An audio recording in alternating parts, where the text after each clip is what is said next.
Okay, on this slide, it asks you to rotate triangle ABC 90 degrees counterclockwise with a center of O. So I'm going to show you how you can do this electronically. So the first thing you want to do is you want to trace your image. So this green one is going to be your new image, and so we're going to put it right on top of the old one.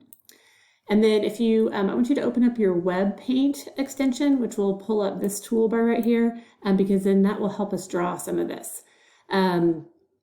So you can select any kind of pen color, and I would make your size kind of small. And what I want you to do is select the line tool so you can get a nice straight line. And we're going to make a line here from A up to the center of rotation. And that'll make it nice and straight for you. And then from here, we're going to make a 90-degree angle, because remember that it's asking us to rotate 90 degrees. So then I'm going to make another one, and I just kind of have to estimate here.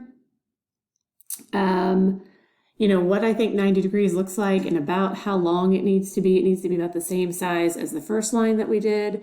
So we're going to estimate here. And if I look here from A, I went up 2 and to the right 5. So I can go down 5 and over 2. So that's how I know I'm at about the right spot there.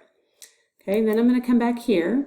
And then I can plot my points by dragging this over here. So since, again, this went up 2 and right 1, 2, 3, 4, 5 over to the center, I'm going to reverse that. And I'm going to go down 5 and right 2. So from here, I'm going to take this back up to O. I'm going to go down 5. And I'm going to go over 2. And that's where A prime is. So you kind of have to do one thing at a time. Then C, to get to O, goes up 1 and right 1. So I'm going to reverse that, and I'm going to go down 1 and right 1. There's C prime. And then B goes up 1, 2, 3, and right 1, 2, 3 to get to O. So I'm going to reverse that and go down 1, 2, 3, and right 1, 2, 3. And there is my rotated image, remembering that we went counterclockwise, right? So it went this direction all the way around here to become A prime, B prime, and C prime.